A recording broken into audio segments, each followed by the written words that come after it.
بسم اللہ الرحمن الرحیم۔ پاکستان میں ہر دوسرے تیسرے روز آج کل بڑے ہائی اپس کی طرف سے نئے نئے مسائل کو چھیڑا جا رہا ہے۔ ہم اپنی دینی ذمہ داری سمجھتے ہوئے جو دینی پیراڈائم میں تقاضے ہیں ان کو بیان کرنا چاہیں گے۔ ریسنٹ ڈے بھی ہمارے ہاں ہمارے پاکستان کے ہائی اپس کی طرف سے فیملی پلاننگ کے ایشو کو دوبارہ سے زیر گفتگو لانے کی کوشش کی گئی، اور وہی پرانی سی بات جو اکثر و بیشتر مادہ پرستانہ سوچ ہی کا نتیجہ ہے کہ ہمارے پاس وسائل کی کمی ہے، اس لیے ہمیں بڑھتی ہوئی آبادی کو کنٹرول کرنے کی ضرورت ہے۔ پھر وہی پرانے نعرے، بچے دو ہی اچھے اور کم ہی اچھے، انا للہ و انا الیہ راجعون۔ یہ وہ شخص تو کہہ سکتا ہے کہ جس کا اللہ سبحانہ وتعالیٰ کے رزاق ہونے پر اعتبار نہ ہو۔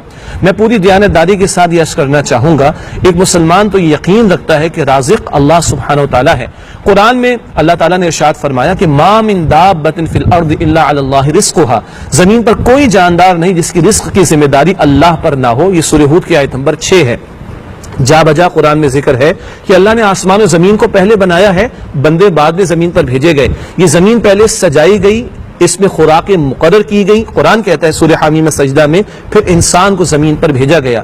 بچہ ماں کے بطن سے باہر بعد میں آتا ہے، اس ماں کے وجود میں اس بچے کی غذا کا اہتمام اللہ پہلے فرماتا ہے۔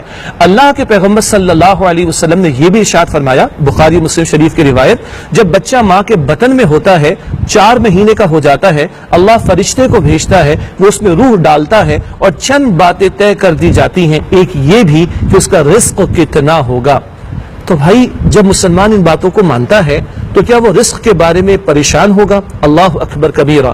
یہ کہنا کہ بچے دو ہی اچھے، انا للہ و انا الیہ راجعون، میرے پیغمبر صلی اللہ علیہ وسلم کے فرمان کے مطابق بچے زیادہ ہی اچھے۔ جی ہاں، اللہ کے پیغمبر صلی اللہ علیہ وآلہ وسلم نے ارشاد فرمایا کہ میں قیامت کے دن اپنے اس امتی پر فخر کروں گا، میں قیامت کے دن اپنے اس امتی پر فخر کروں گا جس کے ذریعے میرے رب نے میری امت میں اضافہ کیا ہوگا۔ اب بتائیے امام الانبیاء کی بات کو لیں یا آج کسی اور کی مادہ پرستانہ سوچ پر مبنی بات کو ہم قبول کرنے کی کوشش کریں؟ بڑے ادب کے ساتھ میں عرض کروں کہ خدا را اللہ رب العالمین کا جو دائرہ ہے، اللہ رب العالمین کے جو اختیارات ہیں، اللہ رب العالمین کے جو فیصلے ہیں، خدا را یہ بندے ان میں دخل اندازی کی کوشش نہ کریں۔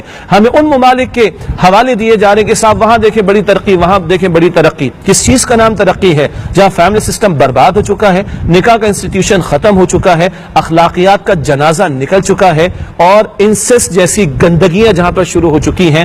خدا را ہم باز آئے ایسی ترقی سے، ہم اس بات کو ترقی کہیں گے کہ جو وہ ہو، یعنی وہ ہوتا ہوا دکھائی دے جو اللہ اور اس کے پیغمبر صلی اللہ علیہ وسلم کی منشا کے مطابق ہو۔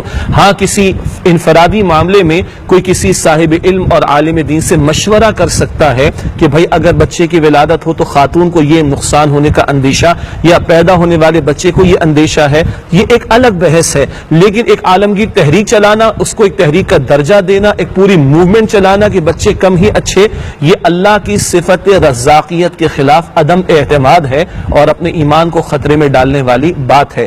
بڑی خوبصورت بات ایک صاحب علم نے کہی، آپ انالیسس کر لیجئے دنیا میں جن لوگوں نے نوبل پرائز ون کیا ہے، میں آسکر کی بات نہیں کر رہا، چلے حوالہ دے دیتا ہوں، ان پرائزز کو جن لوگوں نے ون کیا ان کی ایک بہت بڑی تعداد اپنے ماں باپ کی 5ویں 6ٹھی 7ویں اولاد تھی۔ گویا اگر ان کے ماں باپ نے فیملی پلاننگ کی ہوتی تو یہ نوبل پرائز ونرز پیدا نہ ہوتے، آسکر ونرز پیدا نہ ہوتے۔ ایک اور بات، فرانس جیسے ملک کو لے لیجئے، ورلڈ وار 2 کے بعد بھی ان غریبوں کو پریشانی آ گئی، فیملی پلاننگ کے قائل تھے، مالتس کی تھیوری کے یہ لوگ قائل تھے، اور غریبوں کو پھر افرادی قوت کا مسئلہ آ گیا، پھر انہوں نے گورنمنٹ کے لیول پر کہا بچے پیدا کرو، جو زیادہ بچے پیدا کرے گا اس کو ہم یہ جو ہے وہ ریوارڈز بھی دیں گے اور یہ الاؤنسز بھی دیں گے۔